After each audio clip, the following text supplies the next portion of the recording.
욥기 22장 21절에서 30절까지의 말씀을 다 함께 봉독하도록 하겠습니다.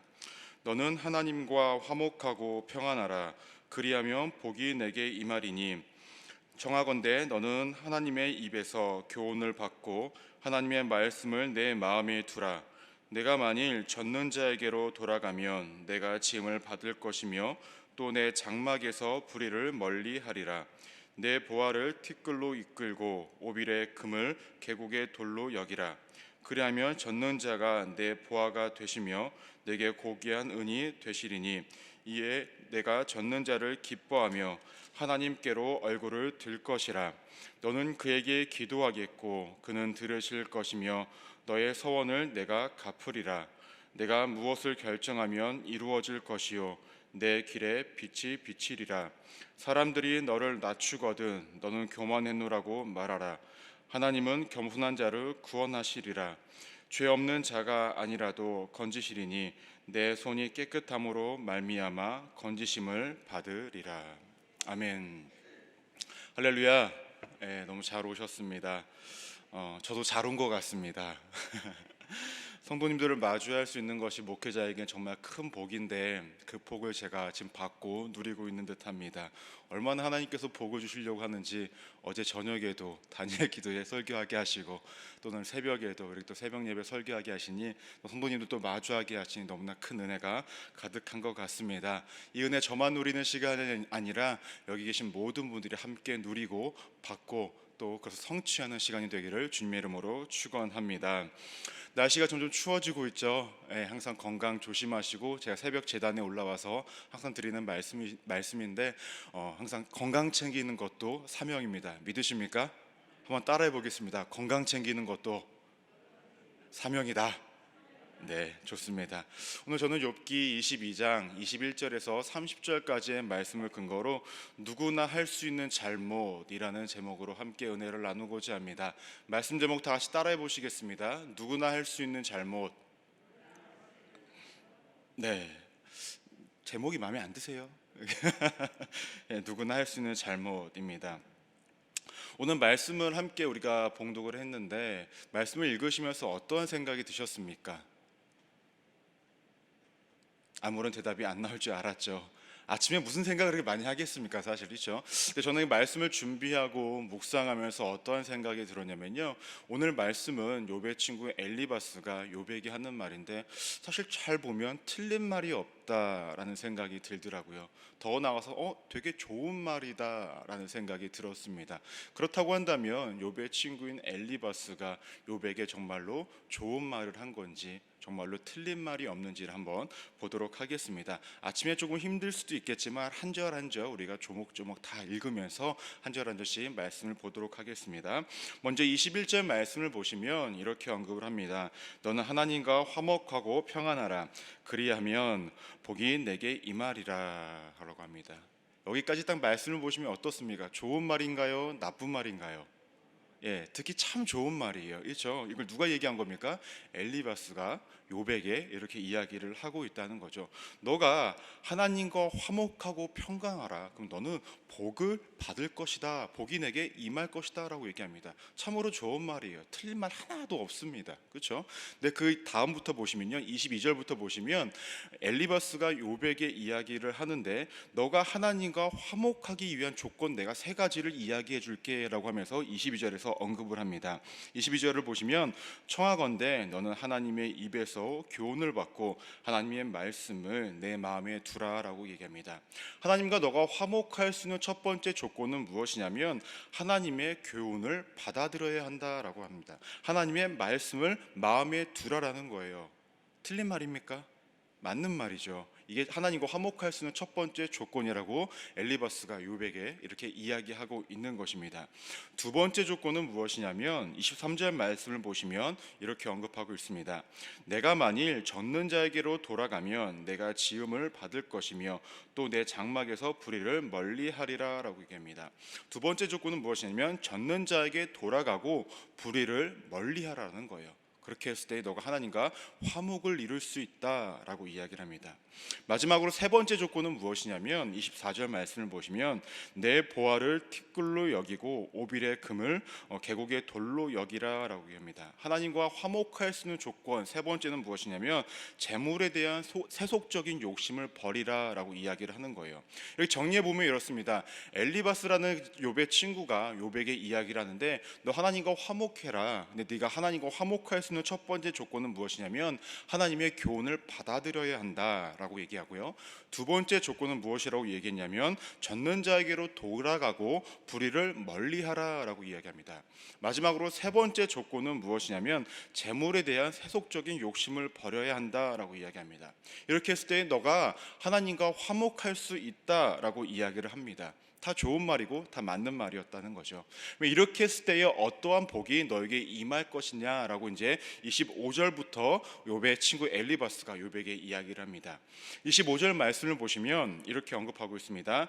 그리하면 젖는 자가 내 보화가 되시며 내게 고귀한 은이 되시리니라고 얘기합니다. 너가 앞서 이야기한 세 가지의 조건을 네가 열심히 행하고 하나님과 그렇게 화목을 이루었을 때 어떠한 복이 너에게 임할 것이냐면은 너가 보화가 될 것이고 너가 은처럼 된다라는 거예요.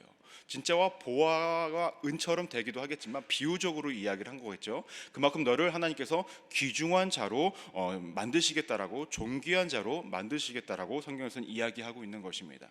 또한 26절을 보시면 내가 젖는 자를 기뻐하여 하나님께로 얼굴을 들 것이다 라고 얘기합니다. 너가 하나님께 그 세 가지 조건을 다 충족하면은 어떻게 되냐면 너가 하나님을 기뻐할 수 있고 너가 하나님을 향하여 얼굴을 들 수 있고 하나님도 너를 향하여 얼굴을 드신다 라고 이야기를 하고 있는 거예요. 또 27절 말씀을 보시면 이렇게 언급을 합니다. 너는 그에게 기도하겠고 그는 들으실 것이며 너의 서원을 내가 갚으리라 라고 얘기합니다. 지금까지의 욥은요 자신의 힘든 상황과 어려운 상황에 대해서 하나님 앞에 기도를 했지만 응답을 받지 못했어요. 하나님이 지속적으로 침묵하셨다라는 거예요. 그런데 앞서 이야기한 이 세 가지 조건들을 네가 잘 지켜 행한다고 한다면 하나님께서는 너의 기도를 들으시겠다라고 말씀합니다. 더 나아서 욥 너가 하나님 앞에 서원한 것이 있다면 너가 그 서원한 것을 행할 수 있도록 이행할 수 있도록 하나님께서 그렇게 축복해 주시겠다라는 겁니다. 지금까지 욥기의 말씀을 본다면 욥의 친구들이 했던 말들은요 하나님은 두려우신 분이다, 하나님은 무서우신 분이다 이야기를 주로 이루었다고 한다면 지금 엘리바스가 욥에게 하는 말들은 하나님이 이렇게 좋으신 분이야, 하나님이 이렇게 온화하신 분이야, 그러니까 내가 아까 이야기한 세 가지 조건들을 네가 잘 지켜 행하기만 하면 돼 라고 이야기를 하고 있습니다. 여기까지 말씀을 보시면 마음이 불편하신가요? 좋으시죠? 뭐 이렇게 이야기해 주는 사람이 있으면 얼마나 좋습니까? 더 이어서 28절 한번 보겠습니다. 내가 무엇을 결정하면 이루어질 것이요 내 길에 빛이 비추리라 라고 합니다. 한마디로 요셉이래요.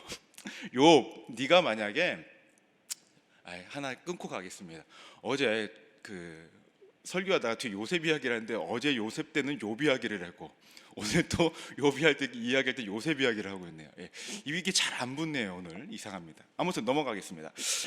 엘리바스가 욥에게 뭐라고 이야기를 하고 있는 거냐면 네가 결정하는 건 네가 경영하는 모든 것들이 다 이루어질 거야. 네가 하나님 앞에서 그 세 가지 조건을 잘 이루었을 때에 그리고 너가 가는 길에도 하나님께서 빛을 비추실 거야. 그러면 너가 하나님과 화목만 이루기 위해서 노력만 하면 돼. 앞으로의 모든 것들이 다 잘 될 거야 라고 이야기합니다.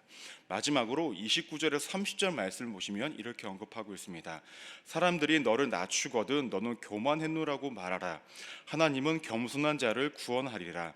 죄 없는 자가 아니라도 건지시며 내 손이 깨끗함으로 말미암아 건지심을 받으리라라고 이야기합니다. 종합해 보면 너 겸손해야 한다. 그리고 죄를 지었다고 한다면 회개해라. 하나님은 자비롭고 은혜로우신 분이기 때문에 너를 반드시 구원해 줄 거야라고 이야기합니다. 이렇게 얘기하면 오늘 말씀은요 너무나 큰 위로가 되어집니다. 하지만 욥의 친구인 엘리바스가 이러한 말들을 했을 때에 정말로 위로하기 위해서 이러한 말을 했을까? 표면적으로는 위로하는 듯 보여집니다. 하지만 그렇지 않다라는 것은 저와 우리 모두가 잘 알고 있습니다.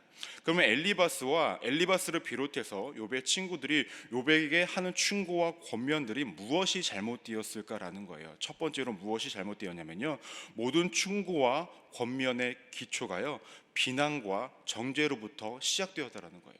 제가 다시 한번 말씀드리겠습니다. 모든 충고와 권면의 기초가 비난과 정죄로부터 시작하고 있다는 거예요. 말씀을 다시 한번 보겠습니다. 21절 말씀을 보시면 하나님과 화목하고 평안하라 라고 이야기를 합니다. 역으로 이야기하면 뭐라고 이야기하는 것일까요? 엘리바스가 욥에게 너 하나님과 지금 화목하지 못하지? 너 지금 하나님과 평안하지 못하지? 그러니까 내가 하는 얘기 잘 들어 라고 이야기하는 겁니다. 22절에서 하나님의 입에서 교훈을 받고 하나님의 말씀은 내 마음에 두라 라고 이야기하고 있습니다. 무엇입니까? 너 지금 고난당하고 있지. 너가 지금 하나님의 입에서 나오는 교훈을 받지 않고 하나님의 말씀을 내 마음에 두지 않기 때문에 너 그렇게 고통당하고 있는 거야 라고 이야기하는 거예요. 또 23절을 보시면 너가 젖는 자에게로 돌아가지 않고 불의를 가까이 하고 있기 때문에 너 지금 고난받고 있는 거야 라고 이야기하는 겁니다. 또 24절을 보시면 너가 재물에 대한 세속적인 욕심을 갖고 있으니까 너 지금 그렇게 힘든 거야 라고 이야기하는 것입니다. 이렇게 말하는 것은 우리가 지금 욥기 설교를 많이 들으셨으면서 알게 되셨을 것입니다. 욥이 고난받는 그 원인을 친구들은 어디서 찾습니까? 욥이 죄를 지었기 때문에 그런 고난을 받는다라고 이야기를 합니다. 당시의 사람들은 그러한 신앙관을 갖고 있었습니다. 인과응보의 신앙. 내가 잘하면은 하나님께 축복을 받는 거고 죄를 범하면 어떻게 하죠? 벌을 받는다는 신앙을 갖고 있었기 때문에 욥의 친구들은 이렇게 권면하고 이렇게 충고하는 것입니다. 그런데 문제는 욥이 알았던 거예요. 무엇을 알았냐면 친구들이 하는 권면과 충고가요, 정말로 사랑과 위로를 전제로 한 권면과 충고가 아니라 정말로 자신을 비난하기 위해서, 자신을 정죄하기 위한 어떠한 충고와 비난이었다라는 것입니다. 제가 중학교 때 이야기를 잠깐 하고자 합니다. 제가 어렸을 때 얘기가 별로 좋은 게 없어요. 말썽 부린 것밖에 없는데 좀 이야기를 하도록 하겠습니다. 중학교 때 말썽을 너무 많이 부렸습니다. 그래서 학교에서 매일 맞았어요. 거의 쉬지 않고 맞았습니다. 에브리데이 맞기만 했습니다. 누구에게? 학교 선생님들에게 너무 많이 맞았습니다. 근데 지금 생각해 보면 선생님들 마음도 이해가 됩니다. 근데 지금은 이제 학교에서 체벌이 이제 허용되어지지 않지만 제가 다닐 때만 해도 이렇게 선생님들은 항상 손에는 이렇게 몽둥이를 들고 다니셨어요. 한 분도 빠짐없이. 그래서 좀 많이 맞곤 했는데요. 왜 맞았을까요? 당연하죠. 공부를 많이 안 했어요. 열심히 안 했고 또 말썽을 많이 부렸습니다. 그래서 많이 맞을 수밖에 없었습니다. 근데 많이 맞아본 사람은 압니다. 이 선생님이 나를 어떠한 마음으로 때리는지 잘 알아요. 잘 아시죠? 저만 또 맞아봤나요? 이 선생님이 정말로 어떠한 마음으로 나를 때리고 어떠한 마음으로 나를 대하고 있는지를 너무나 잘 압니다.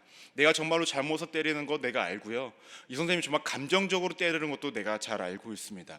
제가 중3 때인가요? 그 학교에서 잘못한 일이 있었어요. 뭐가 있었냐면 학교 창문에다가요 돌을 던졌어요. 돌을 던지고 막 장난치고 놀고 있었는데 제가 던져서 맞춘 건 아니고 제가 던지기 조금 전에 누군가가 돌을 던져서 사람이 맞아서 찢어졌다라는 거예요. 그래서 제가 모르고도 계속 던지고 놀고 있었어요. 근데 그 모습을 보고 담임 선생님이 들어오셔서 했던 것이 무엇이냐면은 김민호 나와 하더니 제가 앞으로 다 나가기도 전에 오시면서 얼굴을 막 때리시기 시작을 하는 거예요. 그럼 그 맞았을 때 제가 어떤 생각이 들었을까요? 잘못한 것도 알고 있지만 무엇입니까? 이것은 단순히 내가 잘못한 것 이상의 감정이 포함되어져 있다는 것을 느끼는 거예요. 왜냐? 그전부터 그 선생님이 저를 별로 안 좋아했었거든요. 내가 이때다 싶어서 때리신 것 같아요. 아무튼 맞았습니다. 근데 또 중학교 때요, 선도부 선생님 한 분이 계셨어요. 한문 선생님이셨는데요.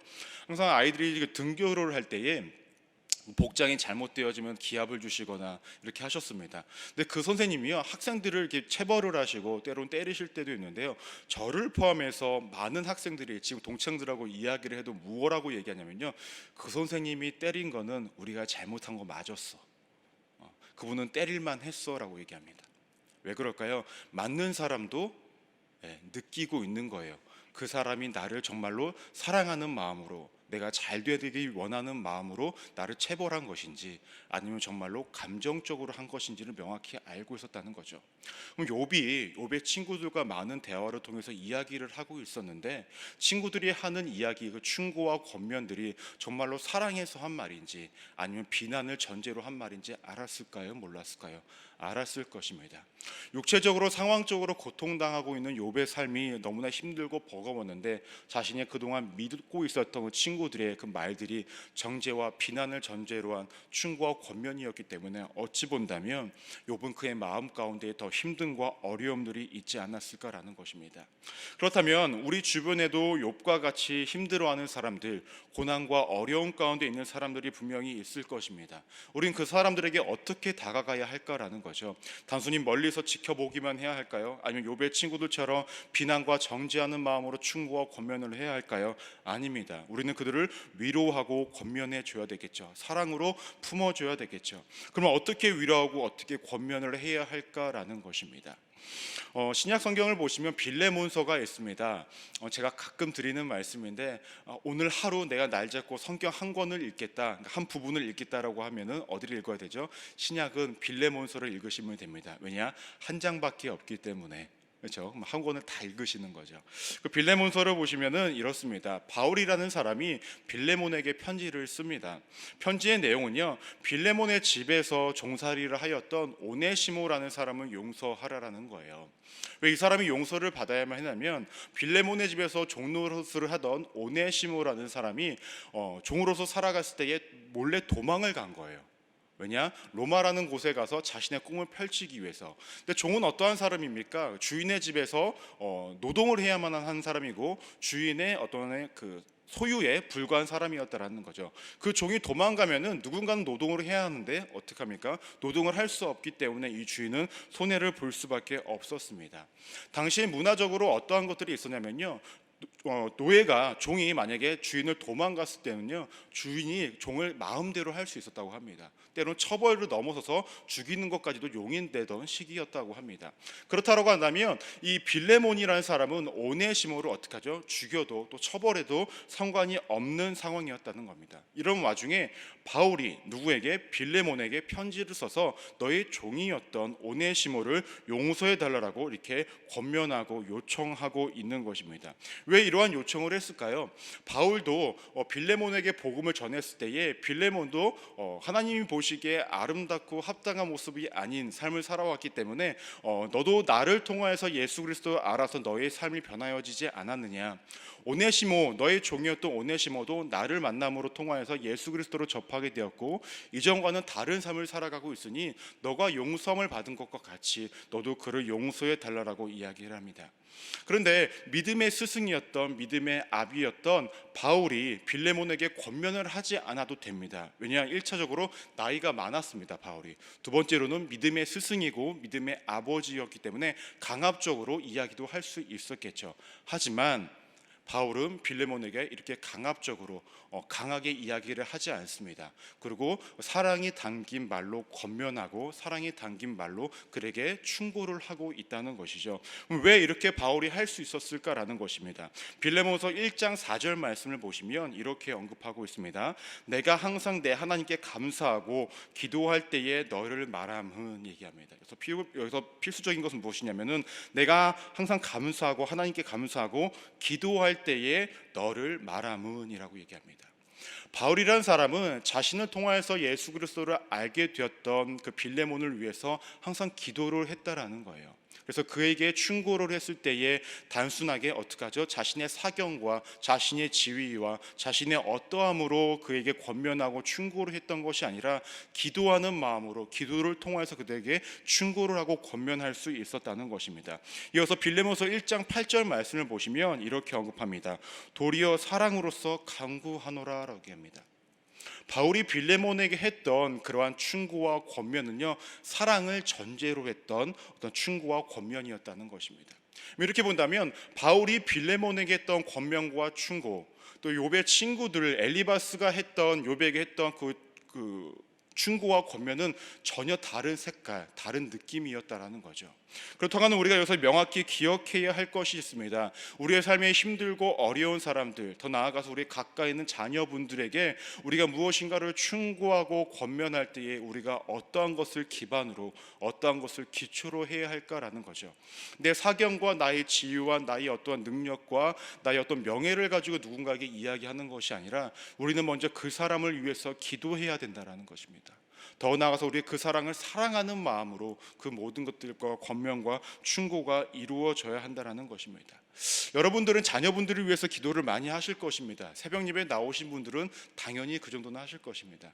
그렇다고 한다면 내 주변의 사람들에게 무엇인가를 이야기해 주고자 할 때에, 무엇인가를 충고하고 권면할 때에 여러분들은 어떻게 행하고 계십니까?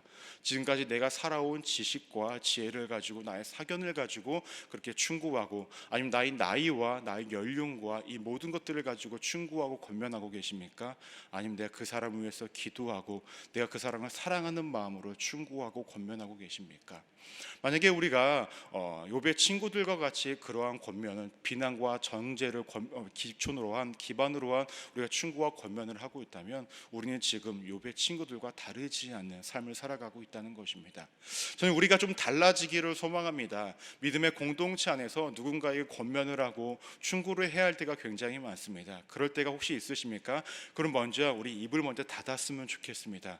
먼저 그 사람 위에 우리가 먼저 기도를 하고 그 사람을 통해서 일하실 하나님을 기대하시면서 또 하나님께 우리가 기도하고 그 사람을 사랑함으로 권면하고 충고하며 나아가시는 우리 믿음의 성도님들 되시기를 소망합니다. 그럴 때 우리 안에, 이 기독교 공동체 안에, 우리 교회 공동체 안에 어떠한 모습이 생겨날까요? 더 큰 사랑과 더 큰 이해와 하나됨이 있지 않겠습니까? 그것을 이루어 나가는 믿음의 공동체가 되기를 주님의 이름으로 축원합니다.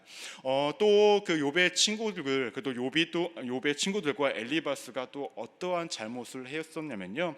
두 번째로는 무엇이냐면 하나님을 인간 논리 속에 가두고 있었다라는 겁니다. 다 같이 한번 읽어볼까요? 하나님을 인간 논리 속에 가두고 있었습니다.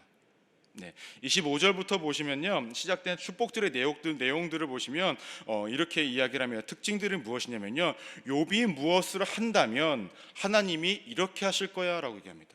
욥, 너가 이렇게 한다면 하나님께서 이러한 축복을 주실 거야 라는 이건 논리를 펼치고 있습니다. 예를 들어서 25절 말씀을 보시면 이렇게 언급합니다. 그리하면 젖는 자가 내 보화가 되시며 내게 고귀한 은이 되시리니 라고 얘기합니다.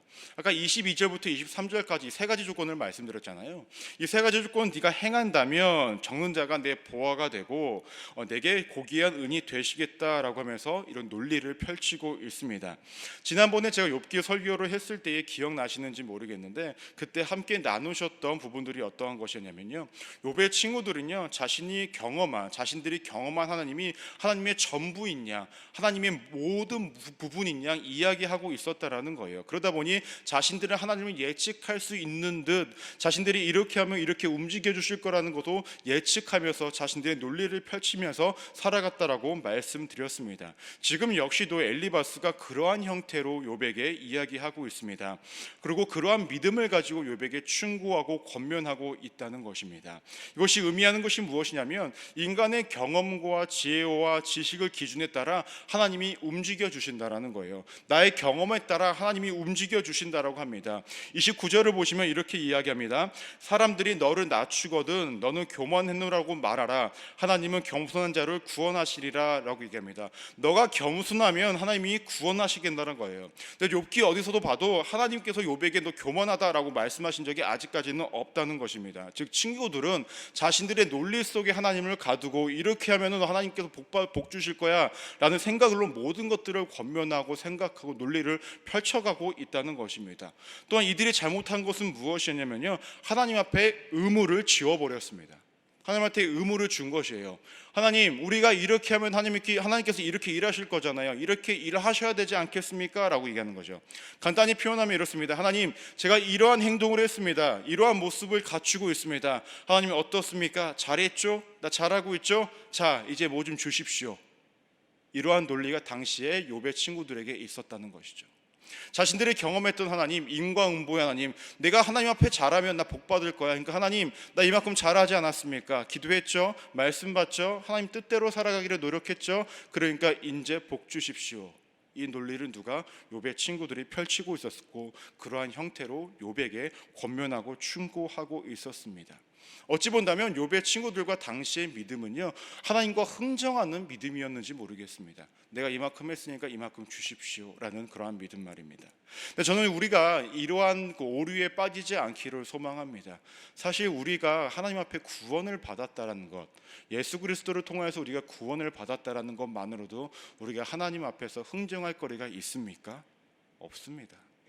구원받은 그 은혜만으로도 우리는 많은 것들, 아니 모든 것들을 받았기 때문에 그저 감사하는 은혜로 살아가야 하는데, 어느 순간 우리의 믿음도 하나님 앞에서 내 논리를 펼치며 하나님과 흥정하고 있는 신앙 가운데 빠지고 있는 건 아닌지 우리 스스로를 좀 되돌아봤으면 합니다.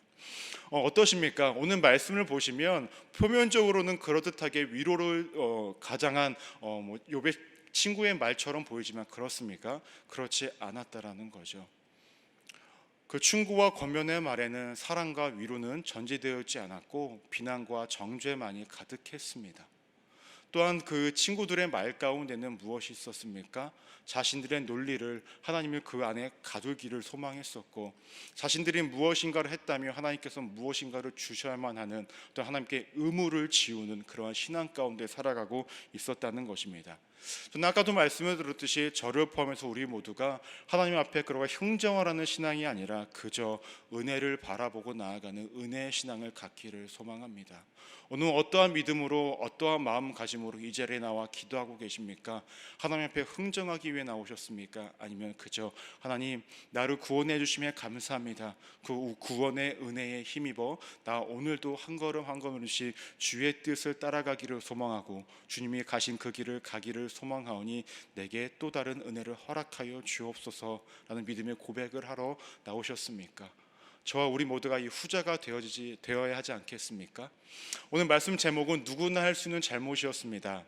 욥의 친구들도 우리와 다른 사람들이 아니었습니다. 나름 열심히 하나님을 바라보기에 애썼고 노력하는 사람들이었다라는 거죠.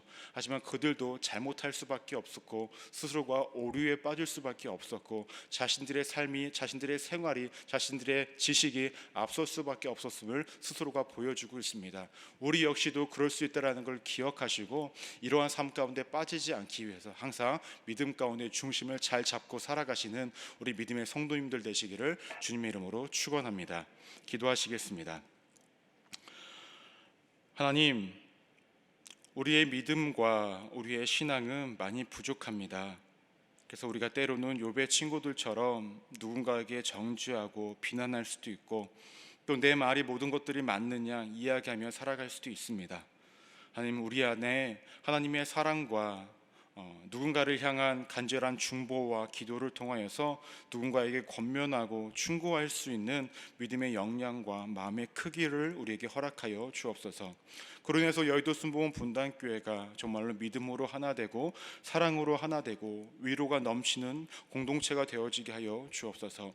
하나님, 또한 우리의 마음 가운데에 나의 논리를 펼치는 신앙 가운데 있지는 않습니까? 하나님과 흥정하려고 하는 우리의 믿음이 있는 것은 아닙니까? 하나님, 만약 그렇다라고 한다면 그 모든 죄악된 신앙 다 버리게 하여 주시고 철저히 주의 은혜 속에 거하고 은혜를 바라는 마음으로 살아가는 우리 모든 성도님들 되어지게 하여 주옵소서. 하나님, 우리 성도님들 여러 가지 기도 제목 가지고 나와 이제 기도하려고 합니다. 하나님, 그 모든 기도 제목들 위해 함께하여 주시고 이 시간 가운데 응답하여 주시사 하나님이 살아계심을 역사하심을 경험하는 귀한 시간 되어지게 하여 주시고 마음의 무거운 짐 철저하게 내려놓고 돌아가시는 발걸음 가운데는 가벼운 발걸음으로 돌아갈 수 있도록 하나님께서 함께하여 주옵소서. 여러 가지 목적을 가지고 드린 예물들 위해 하나님께서 복의 복을 더하여 주시고 응답의 응답을 더하여 주옵소서. 때로는 드리는 물질이 넉넉치 않아 마음으로 함께 드리신 분들이 계십니까? 그분들에게도 하나님 동일한 은혜와 축복을 허락하여 주옵소서. 그렇게 우리의 삶 가운데에 개입하시고 도우시고 역사하실 하나님께 감사드리며 살아계신 예수 그리스도로 간절히 기도드립니다. 아멘. 주기도문 하시겠습니다.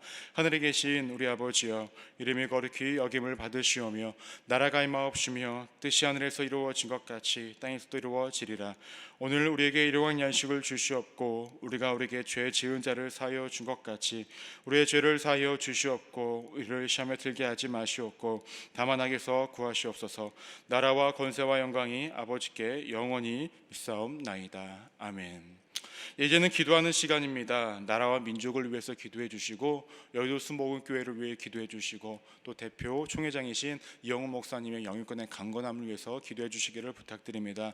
또 무엇보다 여의도 수목원 분단교회, 이 교회가 영적으로 부흥되어지고 또 양적으로 부흥되어지고 하나님 보시기에 아름답고 하나님의 꿈을 이루어드리는 교회가 되어지게 해달라고 기도해 주시기 바랍니다. 또 우리를 위해서 세워주신 황선훈 담임 목사님 가운데 영유권의 강건함을 허락하여 주시고 지혜를 더하여 주시사 리더자로서의 사명을 온전히 잘 감당하시는 데에 부족함이 없게 해달라고 기도해 주시기 바랍니다. 또한 선교사님들을 위해서 기도해 주시고 그 가정을 위해서 함께 중보해 주시길 바랍니다.